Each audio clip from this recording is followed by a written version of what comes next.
Coucou les addicts, bienvenue sur cette nouvelle vidéo décryptage. Avant de rentrer dans le vif du sujet, donc je voulais vous dire que comme nous sommes en pleine période de promo pour la saison 5, il y a pas mal de vidéos qui circulent, qui sont publiées par Stars. J'en ai traduit certaines d'entre elles, et notamment la bande-annonce de la saison 5, la bande-annonce officielle.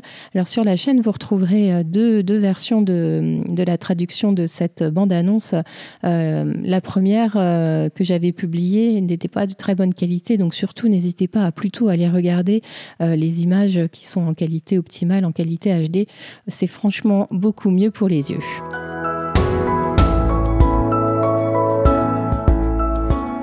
Avec cet épisode 8 de la saison 2, nous voilà de retour en Écosse. Donc le titre de l'épisode, c'est Le repère du vieux renard, The Fox's Lair.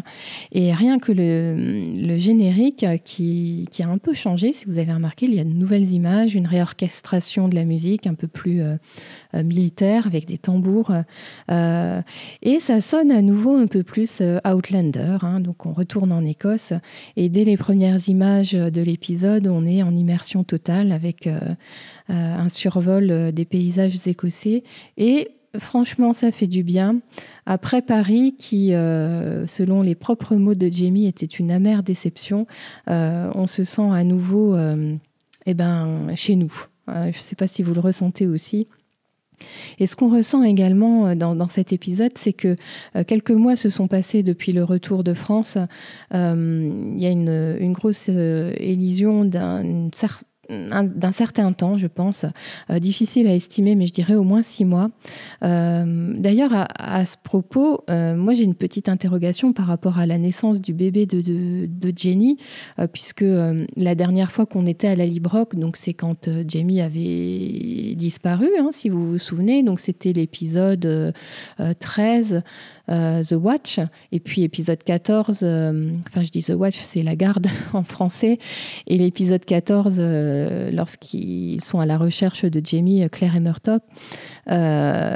Jenny venait tout juste d'accoucher, donc très concrètement, elle pouvait difficilement être enceinte. Là, Claire et Jamie, on les retrouve... ils retrouvent Jenny qui a déjà accouché d'un bébé, donc ce qui voudrait dire qu'il s'est passé au moins 9 mois, voire plus. J'ai pas l'impression qu'on ait passé tout ce temps-là à Paris. Mais bref, c'est comme ça, on accepte. Ce que je voulais également dire, c'est que cet épisode est coupé en deux. Donc on a toute une partie à la Librock, entre parenthèses, partie beaucoup trop courte à mon goût, mais je vais en reparler. Et puis on va dire que les 3/4 de l'épisode se passent chez Lord Lovat, dans son château et dans son domaine. Claire et Jamie ont pansé la plupart de leurs blessures et on en observe le résultat. On n'a pas vu tout le processus de guérison en réalité. Ils passent une vie plutôt tranquille à la Librock et je le regrette, je l'ai dit, c'est trop court. Pour moi, c'est vraiment trop court. J'aurais vraiment aimé qu'on passe plus de temps pour voir cet apaisement et voir une certaine routine, voir que nos personnages sont heureux, qu'ils vivent des choses au niveau de leur famille, etc. Et je trouve que ça a été sacrifié, alors probablement pour des questions financières, encore une fois. C'est vrai que l'épisode 1 avait 16 épisodes, ce qui était vraiment génial pour une série. L'épisode 2, on passe à 13. Le roman de Diana, Le Talisman, n'est pas moins gros que le tome 1. Et donc, forcément, il y a dû y avoir des coupes. Et donc, j'en reparlerai dans la section où je parle du roman, mais il y a plus de chapitres et on a plus de détails sur la vie à la Librock dans le roman. Et puis, ce que je voulais dire enfin, dans mes impressions générales, c'est un épisode qui parle des relations. On voit le retour de 2 personnages de la saison 1, donc c'est Colum et Lyrie.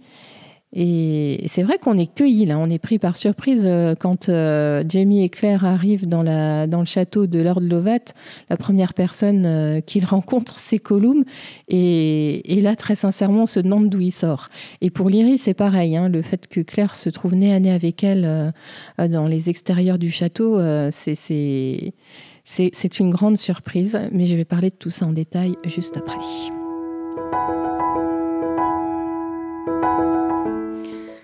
Pour ma scène préférée dans cet épisode, franchement, il n'y a pas débat et je n'ai pas eu besoin de réfléchir longtemps. Je suppose que vous aussi, vous aimez beaucoup cette scène. Donc, c'est la scène où Jamie est avec le bébé de Jenny dans le salon et Claire l'observe du haut de la mezzanine. Il y a une grande puissance émotionnelle dans ce que Claire observe. Et en tant que spectateur, on ressent aussi cette émotion, cette grande émotion. Je trouve qu'il y a beaucoup de douceur dans les interactions entre Jamie et le bébé. Il y a ce silence, comme j'en ai déjà parlé, mais c'est vrai que la puissance du silence est très très forte. Bien sûr, Claire a les larmes aux yeux et je crois que moi aussi, j'avais les larmes aux yeux. On entend quelques notes de musique, c'est le thème de Face, mais c'est très très discret, à peine audible. C'est très lent aussi, et vraiment on entend à peine. Il faut vraiment tendre l'oreille, et je pense que j'étais passée à côté lors du premier visionnage, mais en tendant l'oreille, on l'entend vraiment, et ça rajoute ces notes de piano. On les reconnaît instantanément. Et c'est Jenny qui arrive sur la mezzanine aux côtés de Claire. Et là aussi, je trouve que c'est un bon moment entre ces deux femmes qui ont appris à se connaître. Et on sent qu'il y a aussi beaucoup d'amour entre ces deux-là. Claire est à la fois attendrie et bouleversée par ce qu'elle observe. C'est vrai qu'elle s'attendait à ce que ce soit leur bébé que Jamie soit en train de bercer. Et Jenny, pour le coup, elle n'entre pas dans une sorte de compassion, mais au contraire, elle valorise la relation que Claire a eue avec son bébé avant qu'il naisse. Et ce sont de belles paroles. Alors, je fais une petite parenthèse pour pousser encore une fois un coup de gueule sur la traduction en français, la version française. Lorsque Jenny parle de ce qu'on dit à un bébé lorsqu'il est dans le ventre, elle conclut en disant à Claire « tu verras ». Ça, c'est dans la version française, alors que c'est pas du tout ça qui est dit en VO. En fait, elle lui dit plutôt « mais quelque chose du style, mais tu le sais déjà, enfin, tu connais ces sensations. Et je trouve que ça n'a pas du tout la même valeur. Là, en français, c'est comme si Jamie ne savait pas ce qui était arrivé à Claire, ce qui est complètement impossible, puisqu'on sait que Jamie avait annoncé par lettre à Jenny que Claire était enceinte. Bref, c'est une belle scène à la fois pour Jamie. On le retrouve assez tendre. Alors, je l'avais dit dans un des décryptages précédents, mais on n'avait pas trop de doutes sur ses capacités à être père et à être un bon père. Là, c'est confirmé. Et puis, une belle scène aussi pour Claire et Jenny. La scène que je n'aime pas dans cet épisode, c'est la scène où Claire s'improvise une nouvelle fois dame blanche voyante à la fin de l'épisode. Ce n'est pas tellement le jeu de Kate ou la place même de cette scène dans l'intrigue et dans l'épisode qui me pose problème. C'est plus le fait que ce soit une redondance complète avec l'épisode 7, qui est quand même juste l'épisode qui précède. Même dans la gestuelle de Claire, on retrouve la même chose. Donc voilà, ça m'a un peu dérangée. On commence à savoir que Claire n'hésite pas à se servir des rumeurs contre elle et de ses talents pour tromper son monde et arriver à ses fins. Vous vous souvenez dans l'épisode où elle est sur les routes avec Murter à la recherche de Jamie, elle s'était improvisée diseuse de bonne aventure avec Blackjack Randall au moment où elle se fait raccompagner par lui à la prison de Wentworth. Elle avait exercé et fait croire effectivement qu'elle était une sorcière en lui donnant la date de sa mort. Elle a fait la même chose avec le roi de France, je le disais dans l'épisode 7. Voilà, pour moi, c'est trop, c'est redondant. Et d'autre part, dans cette scène, lorsqu'elle est dans sa vision et qu'elle dit qu'il y avait un parterre de roses blanches et que Jamie rebondit en disant que c'est le symbole des Jacobites, pour moi, cette remarque-là sonne faux. Enfin, on est trop dans... Oui, c'est faux, en fait. Voilà pourquoi ça me dérange.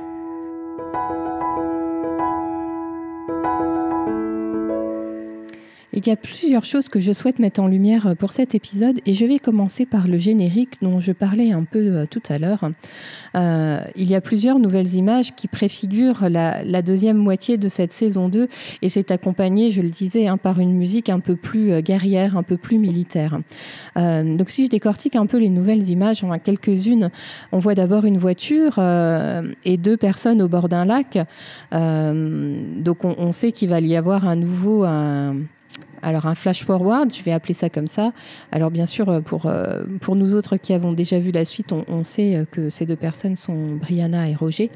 On retrouve une image de stratégie militaire avec des déplacements de troupes écossais, britanniques, les petits drapeaux. On retrouve également des hommes à pied avec le drapeau écossais. D'ailleurs, ça, c'est une image qui est issue de la fin de cet épisode ou du début du suivant. Donc voilà, les hommes vont à la guerre. On retrouve aussi une femme au volant d'une voiture qui se dirige vers la maison de Lally Brock. Nouvelle confirmation d'un futur flash-forward d'ici à la fin de la saison. On voit Claire qui exerce ses talents de médecin et qui est en train de recoudre une plaie. Des soldats anglais avec des chevaux. Un zoom sur les pommes de terre. Donc là aussi, c'est une image qui est issue de cet épisode 8. Et encore des images de guerriers, des paysans avec les lances et les fourches, et puis des guerriers torse nu et en kilt qui sont en train de courir. Donc voilà qui donne le ton d'une fin de saison qui va essentiellement se consacrer à la rébellion jacobite et à la guerre contre les Britanniques. Je profite de ce zoom sur le générique pour vous parler aussi de la vignette d'ouverture. Donc c'est un très beau renard. La luminosité de cette prise de caméra est superbe, je trouve. Et donc c'est le titre de l'épisode, Le repère du vieux renard. Et pour la petite info, c'est le surnom de Lord Lovat, donc qui est probablement dû à son caractère et à ses nombreuses ruses. Mais ça, je serai amenée à en parler un peu après. Je profite également de ce zoom pour vous livrer quelques anecdotes. Le titre de cet épisode est également le titre du chapitre 40 du Talisman. J'en parlerai là encore dans la section qui est consacrée au roman. Vous verrez que en fait, tout a été un peu bousculé par rapport à l'ordre des chapitres. Simon, donc le jeune fils de Lord Lovat, Jamie l'appelle son cousin. En réalité, là c'est un abus de langage, puisqu'en réalité Simon serait le demi-oncle de Jamie, mais probablement pour une question d'âge. Voilà, ça fait bizarre. Simon me semble plus jeune que Jamie, du coup, voilà. C'est sans doute pour ça que Jamie l'appelle son cousin. Toujours en parlant de Simon, le poème qu'il livre à Lyrie près de l'arbre, c'est un poème d'un Écossais qui s'appelle Alan Ramsay, et ça raconte l'histoire d'un homme amoureux qui part à la guerre, qui part chercher finalement la gloire et l'honneur, et que s'il a la chance de revenir de la guerre, alors à ce moment-là, il pourra mériter l'amour de sa belle. Je trouve que c'est particulièrement bien choisi par rapport à la scène qu'il est censé représenter et imager.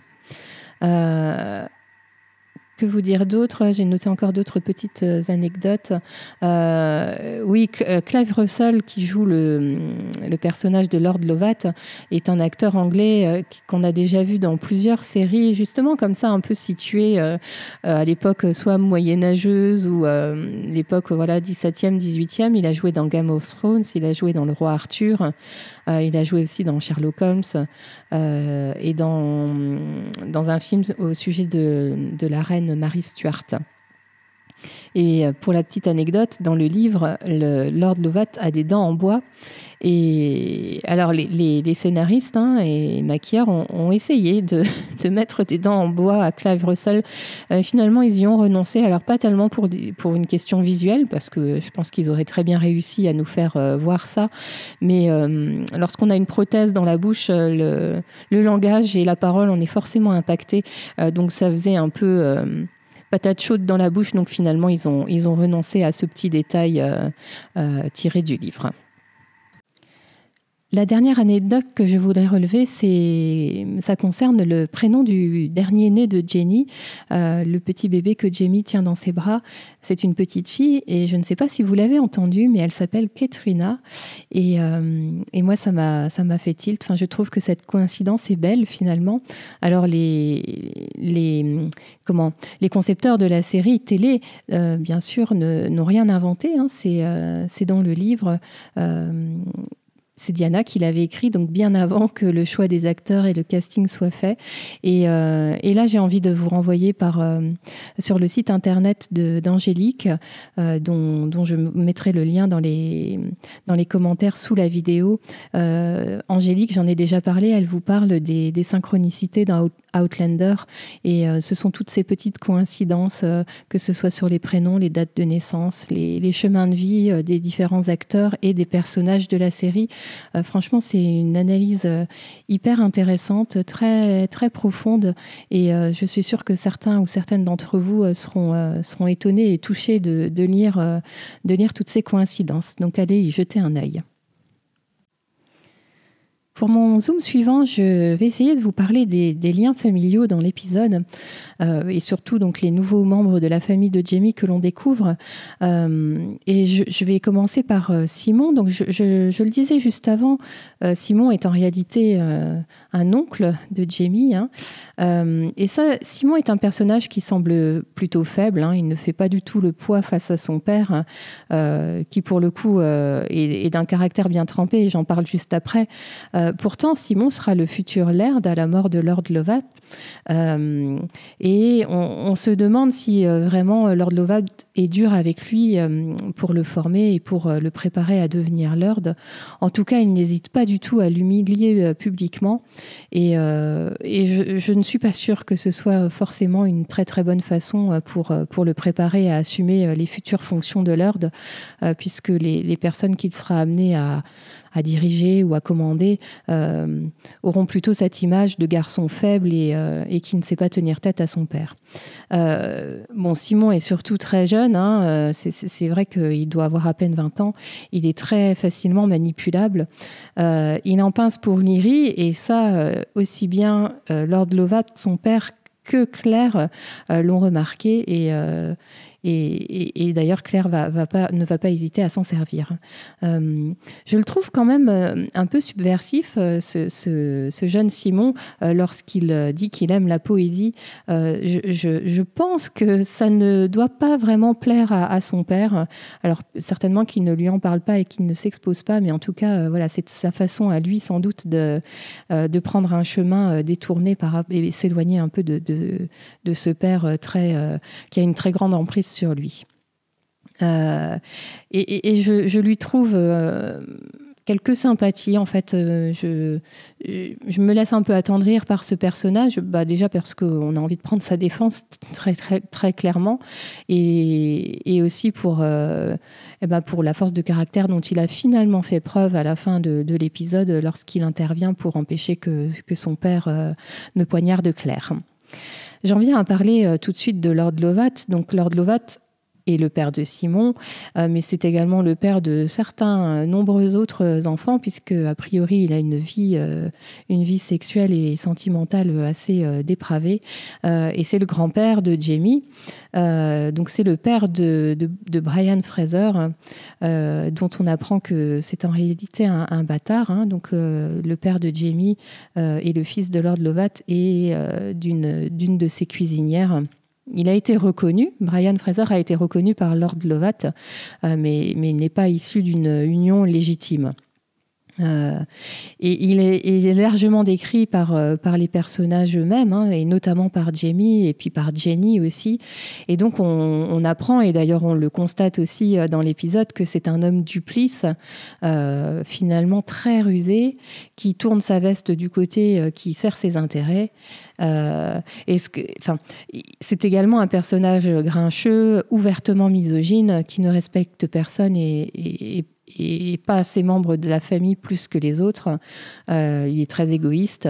Il est direct, il est franc. Et on le découvre aussi violent avec les femmes.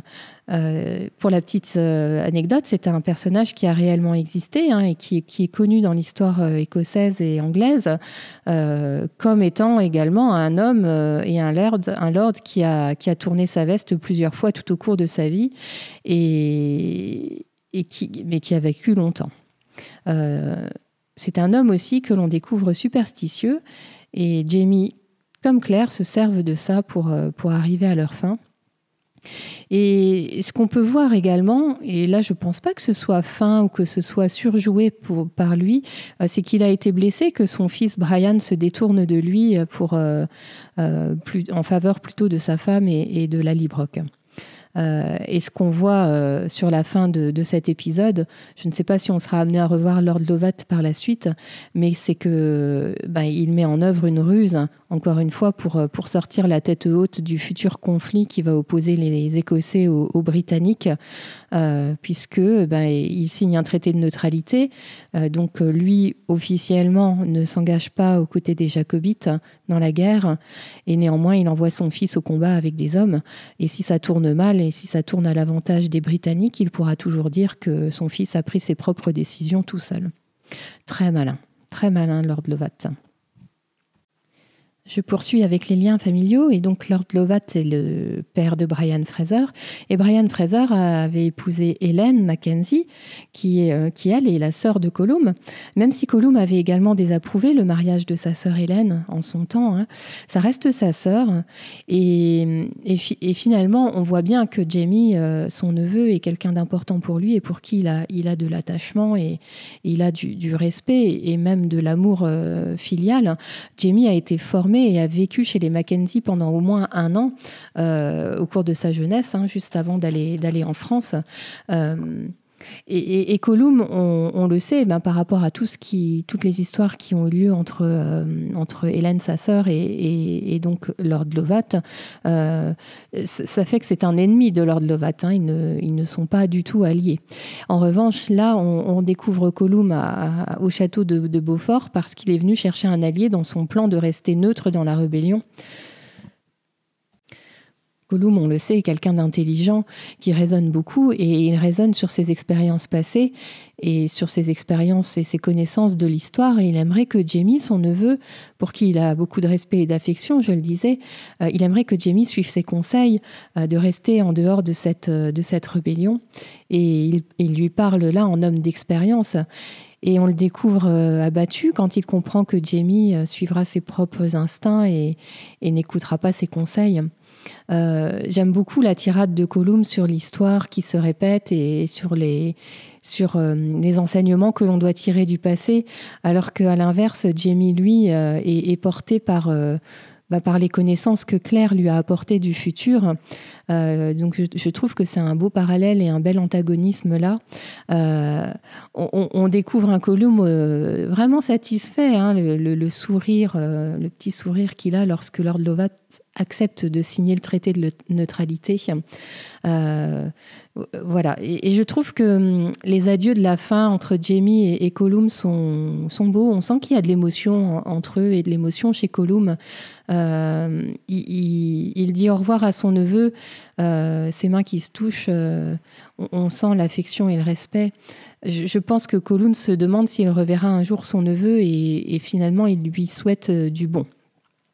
Je voulais également revenir sur Colum et je me demande s'il est sincère vis-à-vis de Claire lorsqu'il lui dit qu'il n'y était pas pour rien dans son arrestation pour le procès des sorcières. Le montage qui a été fait de l'épisode La marque du diable ne nous montre pas Colum comme étant impliqué dans l'arrestation de Claire et Gaelis. Néanmoins, les scènes coupées nous montrent tout le contraire. Alors, au final, qu'est-ce qu'on a voulu nous dire dans la série ? Est-ce que Colum est impliqué ? Est-ce qu'il ne l'est pas ? Restons sur le fait qu'il ne l'est pas et qu'il est sincère vis-à-vis de Claire lorsqu'il dit qu'elle s'est juste trouvée au mauvais endroit au mauvais moment. Restons sur les liens familiaux, mais allons cette fois-ci vers la famille très proche et celle dans laquelle Claire et Jaime se sentent bien. Et je vais me focaliser un peu sur la Librock et sur les scènes qu'on y a vues. À la Librock, on ressent une ambiance paisible. Hein, toutes les choses semblent à leur place. Et j'aime bien cette scène du début où on retrouve tout le monde regroupé dans la cuisine pour discuter de la façon dont on peut cuisiner les pommes de terre. C'est comme une petite fête. On sent de la bonne humeur, des petits tacles à droite à gauche, des sourires. Les personnes qui sont dans cette cuisine sont très proches les uns des autres autour de la table et ça fait vraiment réunion de famille. Et je trouve ça beau que Fergus soit autour de cette table. On retrouve aussi Jenny, maîtresse de maison, qui dit à Yann d'essuyer ses pieds avant de rentrer. On retrouve Murtock aussi, Bougon, comme on le connaît. Et très rapidement, l'arrivée du courrier bouleverse un peu cette bonne humeur et cette bonne ambiance générale. Même si ça commence avec de bonnes nouvelles. Hein. Jenny reçoit des livres. On entend rapidement que Claire a reçu une lettre de Louise. La tante Jocasta a également envoyé un courrier. Et puis c'est le drame. La lettre de Jared et celle de Charles Stuart qui demande à Jamie de rassembler des hommes. Ça met un peu tout ça, toute cette bonne ambiance par terre. Ce que j'aime bien néanmoins, c'est qu'on retrouve Claire et Jamie complices, ils se parlent, et on a l'impression de les retrouver tels qu'ils étaient en Écosse avant qu'ils partent en France. On retrouve quand même Jamie qui se frotte souvent la main blessée. Il le fait au moins 3-4 fois dans l'épisode et c'est à chaque fois qu'il est contrarié. Donc là, quand il découvre le courrier et qu'il sort près de l'arbre et qu'il est rejoint par Claire et qu'ils en discutent tous les deux, il se frotte la main, donc on sent qu'il réfléchit. Et je trouve qu'on retrouve le Jamie d'avant, là, il est avec ses bottes, son kilt, on le retrouve aussi à un moment donné dans les écuries. Il agit en tant que laird, il pense à sa famille, il pense à ses métayers, et son souci de protéger tout ce monde-là fait qu'il a en tête de faire gagner les Écossais lors de la bataille et de la rébellion jacobite. Et cette fois-ci, il fait le choix de se battre. Et en réalité, je pense que c'est son instinct premier. Si Claire n'était pas arrivée dans sa vie, il se serait sans doute allié aux Jacobites. Juste avant que Claire n'arrive, il était avec les Mackenzie et avec Dougal, le chef de guerre du clan Mackenzie.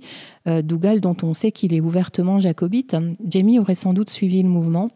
Alors que Claire semble avoir renoncé, en fait.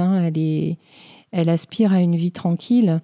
Et là, les rôles sont inversés parce que si vous vous souvenez bien, lorsqu'ils étaient arrivés en France, c'est Claire qui était à l'origine de cette volonté de vouloir changer les choses et d'essayer d'empêcher le prince Charles de monter son plan de rébellion. J'aime beaucoup néanmoins cette scène où ils se parlent et où parlent de leurs projets futurs, puisqu'on voit que Jamie fait complètement confiance à Claire. Il la valorise beaucoup dans tout ce qu'elle a déjà fait et dans tout ce qu'elle a déjà permis. La naissance du bébé de Louise, le jeune garçon Thomas Baxter qu'elle avait sauvé. Si vous vous souvenez, c'est dans l'épisode 4, je crois, lorsque le père Ben est là et que lui, il pense que ce jeune garçon est possédé par le diable, alors qu'en réalité, il est juste intoxiqué. Jamie est très doux avec Claire, il trouve les mots justes, rassurants. C'est une scène très forte et on sent qu'ils sont reconnectés. Et d'ailleurs... Cette reconnexion se sent par la suite aussi dans l'épisode, même lorsqu'ils ne sont plus à la Librock, à 2 reprises, d'un simple regard entre eux, ils se comprennent, ils n'ont pas besoin de se parler. Là, je fais allusion à la scène où ils rencontrent pour la première fois Lord Lovat et où on sent bien toute la misogynie de Lovat et où Jamie, d'un regard, dit à Claire « Ok, n'en rajoute pas, vas-y, fais ce qu'il te dit ». Et la deuxième fois, c'est lorsque Claire feint avoir une vision à la fin de l'épisode et qu'elle se retrouve dans les bras de Jamie. Là encore, Jamie comprend très vite que c'est une ruse de Claire et ils n'ont pas besoin de se parler. Par rapport à cette reconnexion, moi j'ai quand même une déception sur l'épisode, c'est que la scène où on les retrouve intimes dans la chambre et où Jamie porte Claire à son lit, j'aurais bien aimé que cette scène se poursuive. Voilà, c'est dommage de l'avoir arrêtée parce qu'on s'attendait aussi à ce qu'il y ait une reconnexion également sur le plan intime et on aurait bien aimé le voir à l'écran. Je ne sais pas ce que vous en pensez, mais ouais, vraiment. Et la famille à la Librock, c'est aussi Jenny. Et les fameuses disputes entre Jamie et Jenny, ça aussi, ça nous ramène bien au fait qu'on est à la maison, hein, on est chez nous, rien ne change. Et c'est quelque part rassurant. Moi, c'est un plaisir de voir Laura Donnelly. Elle joue tellement juste dans ses émotions et dans ses sentiments que je regrette que ce soit un personnage qu'on ne voit pas plus à l'écran. Et malgré les désaccords entre Jamie et Jenny, il y a aussi beaucoup d'amour. Et je voudrais relever ici le rosaire qu'elle donne à Jamie lorsqu'il prend le départ avec Claire pour aller chez Lord Lovat. Ça a l'air insignifiant comme ça, mais ce rosaire a de l'importance. Et voilà, je voulais juste vous en faire mention et j'en ferai le rappel lorsqu'on le reverra. Et dernière chose sur la famille que je voulais mentionner, enfin dernier personnage, c'est Fergus. C'est important pour moi qu'il soit là. Et même si on ne prend pas le temps de développer ce personnage dans l'épisode et ni ses émotions, il est là. Lui aussi a dû soigner ses blessures. Hein, on n'en parle plus, mais Fergus a tout de même été violé par Randall. C'est pas rien. Et je trouve que l'attitude de Jamie par rapport à lui et les mots qui sont choisis sont beaux. Son foyer à Fergus, c'est Jamie et Claire, et c'est vrai qu'il n'y a aucune raison qu'il reste à la Librock avec Jenny, même si il s'est sans doute très bien habitué à cette vie-là aussi. Et de la même manière qu'on a déjà entendu Claire ou Jamie dire qu'ils étaient un foyer l'un pour l'autre, pour Fergus, ce sont également ces deux personnes-là qui sont désormais son foyer. Fergus, on le retrouve à nouveau drôle, attachant et bien intégré dans cette famille. Mon dernier focus concerne le retour de Lyrie et je voudrais commencer par dire une chose, c'est que si on n'a pas lu les romans, on peut en être amené à accepter ce scénario. Lyrie n'est pas aussi présente dans le roman et par exemple au procès des sorcières, hein, dans le roman, elle ne témoigne pas contre Claire, hein, à l'inverse de la série. Et Ron Moore a expliqué qu'il voulait qu'on revoie Lyrie par rapport à la suite de la série et par rapport notamment à la saison 3. Et il souhaitait déjà d'une qu'on la voie, important, pour qu'on se souvienne d'elle, et puis qu'il y ait une sorte de rédemption et de mea culpa de sa part. Et si on en croit ce que dit Colum, Lyrie a été battue publiquement à la façon dont elle aurait dû être battue dans un des tout premiers épisodes de la saison 1, lorsque Jamie avait pris sa place, si vous vous souvenez. Et donc, cette humiliation publique fait que, pour l'instant, pour Lyrie, c'est difficile de trouver un mari, et donc elle a été embauchée par Colum par sympathie pour Madame Fitz. Voilà, une fois ça posé... entre parenthèses, j'ai quand même beaucoup de mal avec ce retour de Lyrie. Je n'aime pas ce personnage forcément, comme beaucoup d'entre nous, et je m'en serais forcément passée. Mais voilà, je trouvais important de dire pourquoi elle a été réintégrée dans le script par les concepteurs de la série télé. Alors, cela étant dit, est-ce que Lyrie est sincère lorsqu'elle demande pardon à Claire ? Le jeu d'actrice de Nell Hudson est vrai. On la pense vraiment sincère. Mais il y a quand même deux petites choses qui me gênent. Déjà, c'est quand elle renifle la chemise de Jamie.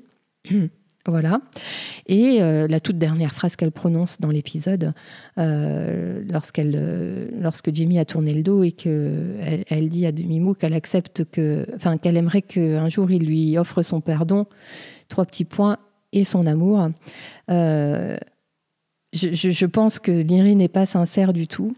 Claire, évidemment, est très vindicative avec elle, hein. Elle porte le même regard sur Lyrie que celui qu'elle lui avait porté à Castle Leoch dans la cuisine. Cette scène suivait le moment où Claire avait trouvé le charme sous son lit. Et Claire dit bien sûr tout le mal qu'elle pense d'elle à Lyrie, mais finalement elle en vient à se servir d'elle et à être très manipulatrice aussi pour pouvoir réussir à toucher le jeune Simon. Et même si Lyrie s'y est mal prise, ça a quand même fonctionné, puisque Simon, je l'ai dit tout à l'heure, intervient pour éviter que Lord Lovat ne poignarde Claire.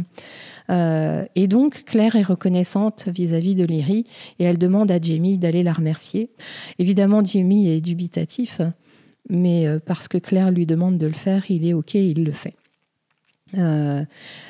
Voilà ce que je pouvais dire de Lyrie. Donc, on la reverra, c'est sûr, au moins dans la saison 3. À mes yeux, il n'y a pas de rédemption possible et pas de pardon non plus.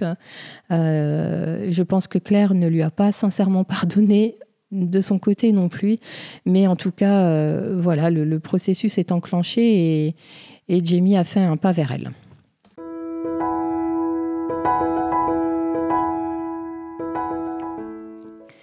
Alors, dans le roman, il y a plusieurs chapitres qui ont été utilisés pour faire cet épisode. Ça commence au chapitre 30. Et puis, il y a des sauts qui sont faits, en fait, dans les chapitres. Et donc, par exemple, dans le roman, Claire et Jaime vont voir Lord Lovat après la bataille de Prestopans. Donc, vous voyez, là, il y a eu un peu d'ajustement dans la chronologie, je veux dire. Ce qui est quand même drôlement plus sympa dans le roman, c'est que le passage et le temps passé à la Librock est plus long et on est en immersion totale dans cette paix en fait que retrouvent Claire et Jaime à la Librock. Il y a beaucoup de détails sur des scènes, sur la cueillette des patates, sur le cardage de la laine qui a été utilisé dans un des épisodes de la saison 1. Oui, ça fait plaisir à lire et là, pour le coup, je le disais tout à l'heure, il n'y a pas eu assez de temps au niveau de la série télé pour pouvoir mettre tout ça à l'écran. On retrouve une Claire qui goûte aux joies d'avoir un foyer, qui utilise ses connaissances médicales pour soigner les petits bobos des différents métayers de la Librock. Ce qui est différent également, c'est que y a une scène où Jaime est amené à raconter à Ian ce qu'il a vécu à Wentworth. Là, on ne sait pas trop si Jaime en a parlé à sa famille.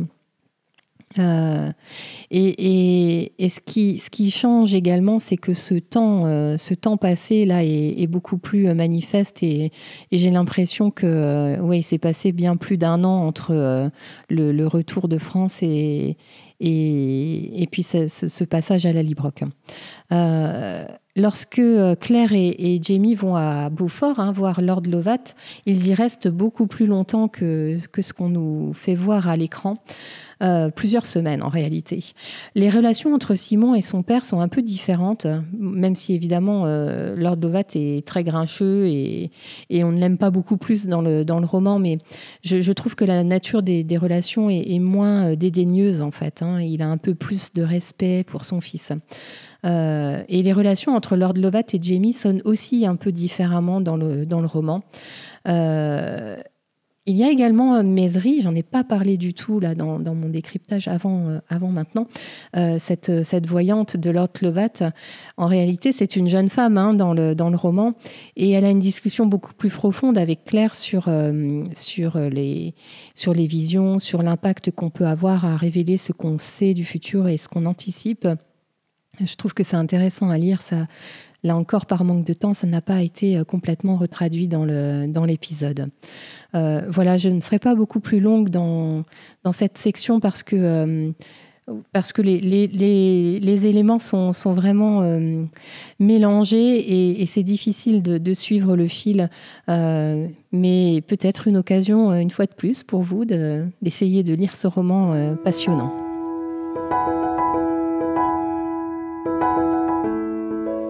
Cet épisode 8 est clairement un épisode de transition entre la partie parisienne et puis et la suite qui attend les personnages avec le montage de la rébellion jacobite et voilà l'entrée en guerre contre les Britanniques.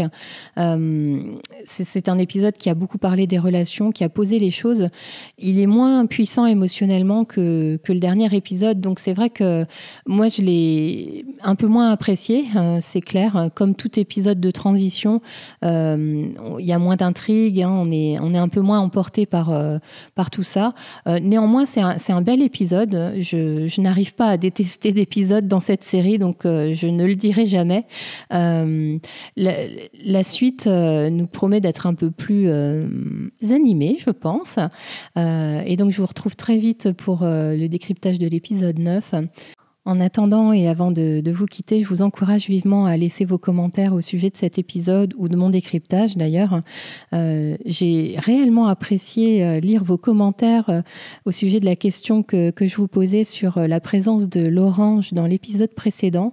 Franchement, c'était sympa à lire et c'est très riche de voir que les uns et les autres, on a tous des avis qui peuvent différer, mais chacun font du sens et merci pour ça. Donc je vous dis à très vite, prenez soin de vous.